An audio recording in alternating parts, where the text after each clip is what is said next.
Assalamu alaikum wa rahmatullahi wa barakatuhu. Brothers and sisters, you're welcome to this class.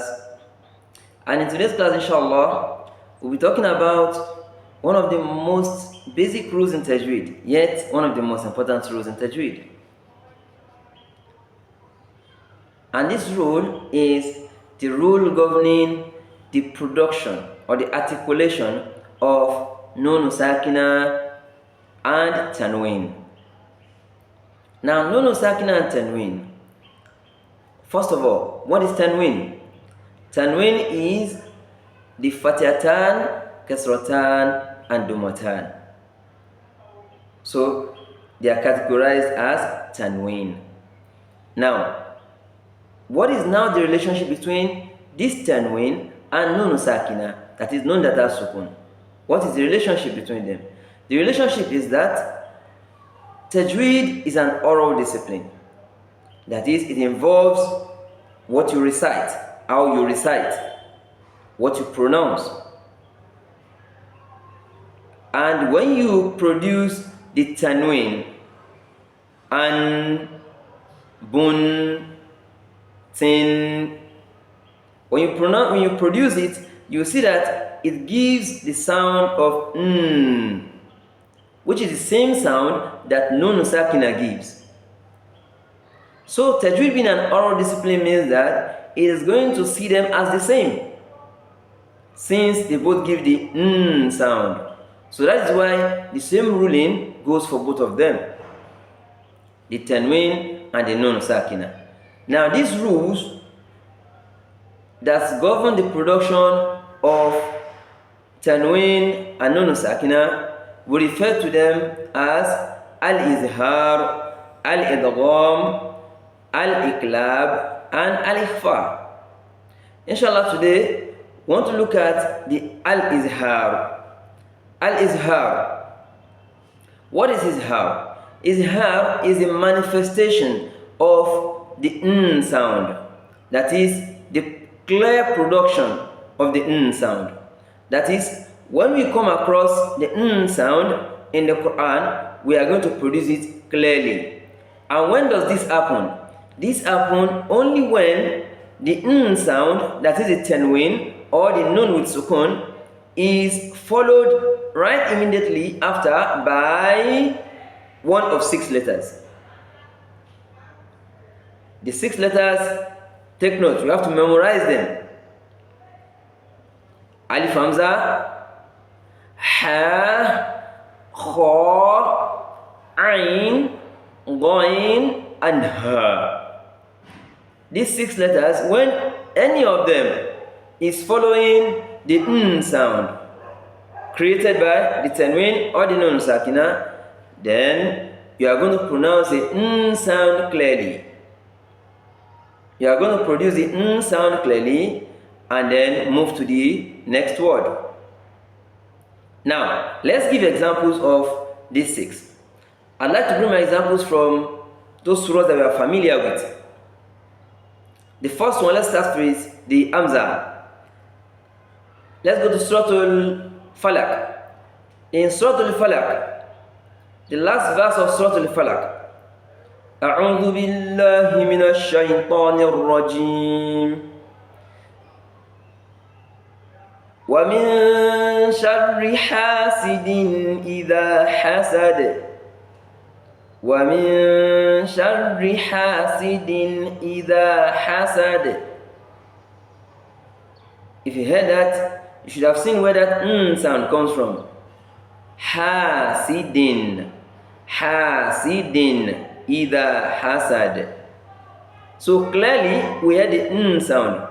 Hasidin, إذا حسد. That's an example of it, and you can find this in many places in the Quran where the Alif Hamza is following the Tanwin. What is an example of it? Hasidin, إذا حسد. You can see how clearly you pronounce the n sound. Alright, let's take another example. This time, an example from where the Alif Hamza is following the Nun Sakinah. Let's go to the first verse of Surah Al-Bayyinah. بسم الله الرحمن الرحيم لم يكن الذين كفروا من أهل الكتاب والمشركين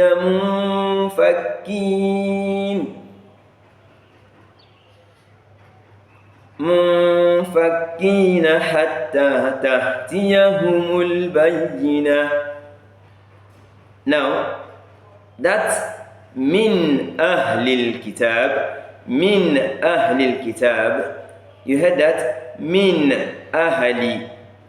Nun sakina followed by alif hamza. Min ahlil kitab.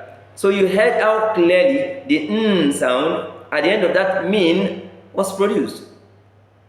So you have to produce it clearly like that. Min ahli.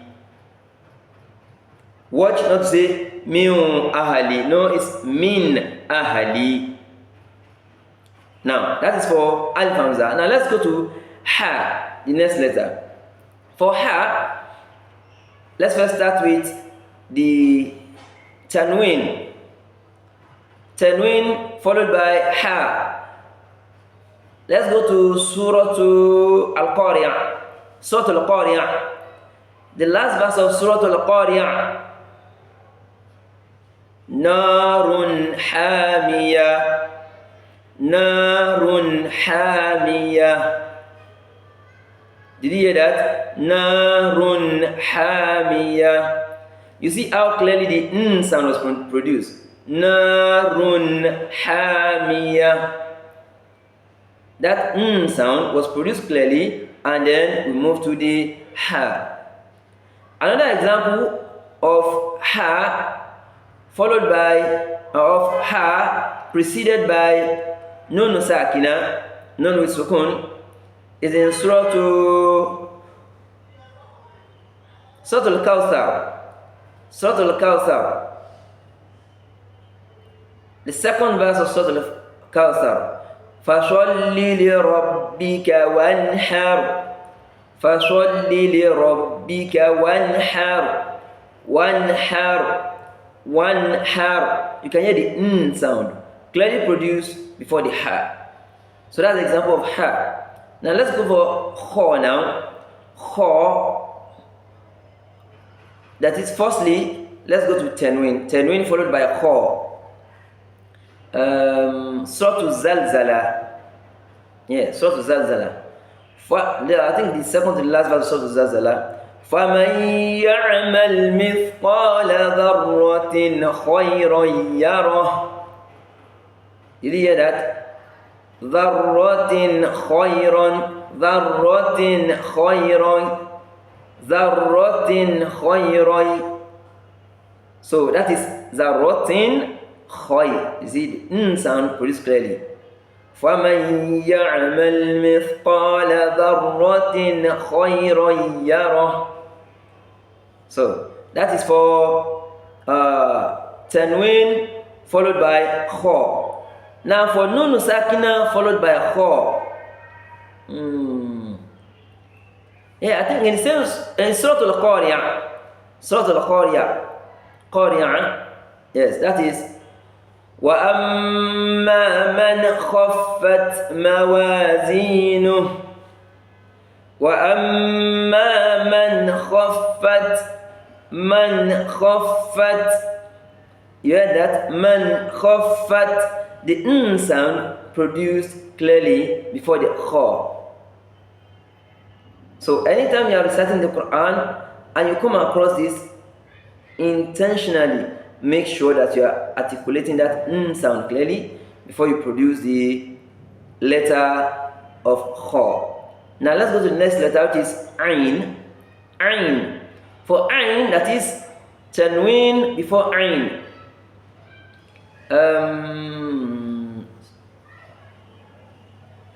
Surah Takathur. Yeah, Surah Takathur. In Surah Takathur, the last verse of Surah Takathur. Yeah.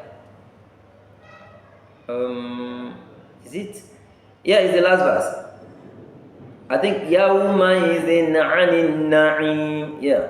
لَتُسْأَلُنَّ يَوْمَئِذٍ عَنِ النَّعِيمِ. لتسألن يومئذ عن النعيم. يومئذ عن يومئذ عن النعيم. You heard that in يومئذ عن النعيم. يومئذ عن النعيم. That thing is what I want to hear. يومئذ عن النعيم. So take note not to mispronounce the n sound. The reason why I'm so particular about this is that when we get to other rules on this nun, Sakinah and Tanwin, you might be thinking that they are the same with this, and they are not. And that's ikhfa. When we get to ikhfa, you see what I'm talking about. So take note that you are articulating that n sound clearly. Not but rather that sound has to come out. Alright, the next one is okay, yeah, we've not talked about the nun Sakinah followed by ain. Where can we find that? Nun Sakinah. Yeah, let's go to Surah Al-Alaq. Surah Al-Alaq, the second verse of Surah Al-Alaq. That is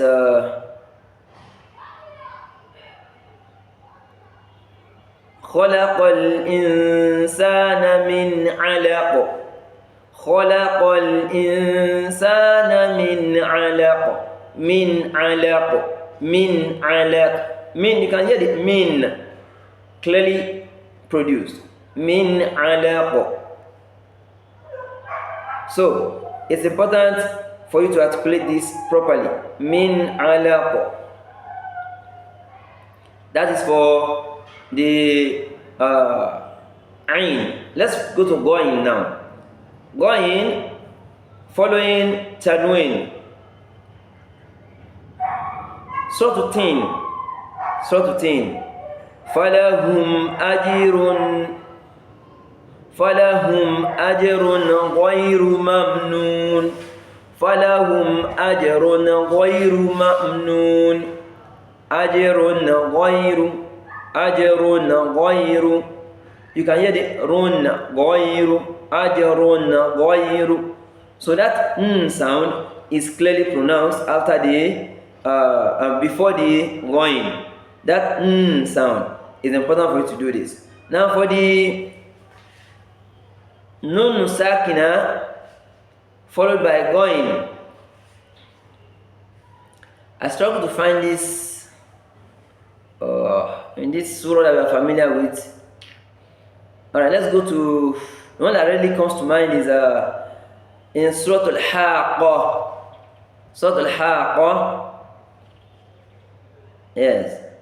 وَلَا طَعَامٌ إِلَّا مِنْ غِسْلِينٍ.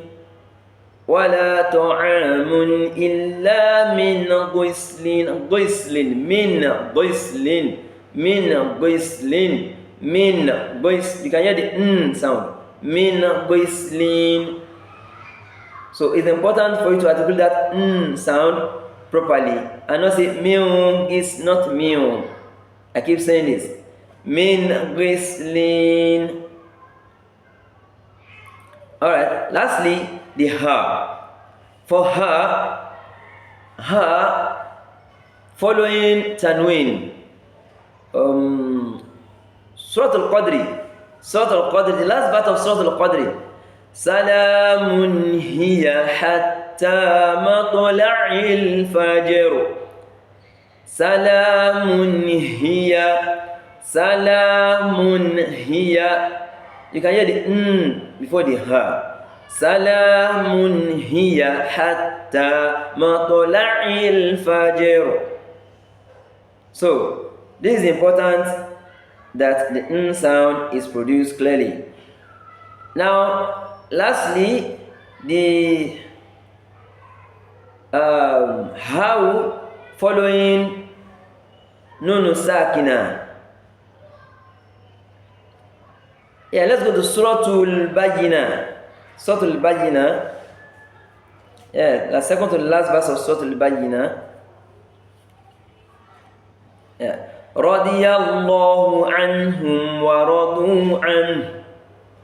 Radiyallahu anhum wa radu an. Now, let's take the first one. Radiyallahu anhum. Anhum. Can see, and this is common in the Quran. Anhum, minhum, all this type. Yes. Or minhu, anhu. Yes. The sound has to be produced clearly. That is the most important aspect of Al-Izhar. It's important that the sound is produced clearly. Now, we must be wary of being of trying to, how should I say it, like showing flair when you are reciting the Quran. Like this happens with students of Tajweed. Let me say early students of Tajweed who are just starting to learn Tajweed. So they do get a bit exuberant sometimes, and articulating the sound, they don't articulate it well. That is the izhar. So sometimes they will say meow, and that's why I keep reiterating every time I'm on each one of them. I'm telling you that it is not it is different from it is that sound has to be heard. May Allah grant us beneficial knowledge, ease of understanding, and success in our endeavors. So today we are going to stop on Al-Izhar here, and then we'll pick it from Al-Idgham inshallah in our next class. Remember, I told you that these four rules are Al-Izhar, Al-Idgham, Al-Ikhfa, and Al-Iqlab. Now, this Izhar, take note that Nun Sakinah can either be at the end of one word, and that letter that is going to necessitate you applying Izhar is going to start the next word. Like it happens when it is Tanwin that ends the word. So that sound is ending one word, and then that letter that makes it that necessitates the application of Izhar starting the new word, the next word. Also, it can also occur when Nun Sakinah is with the letter of Izhar in the same word. We've given examples of this earlier, like one have. You see, the Nun Sakinah and ha are in the same word. So this does not mean that they have to be in the same word or they have to be in different word. Wherever you find them, the Nun Sakinah followed by the letter of Izhar, you are going to apply Izhar. The Tanwin followed by the letter of Izhar, you are going to apply the rule of Izhar. Let us take note of this. May Allah make it easy for us and grant us beneficial knowledge. Subhanaka Allahumma bihamdik, ashhadu an la ilaha illa ant, astaghfiruka wa atubu ilayk. Until we meet again in next class, Assalamu alaikum wa rahmatullah.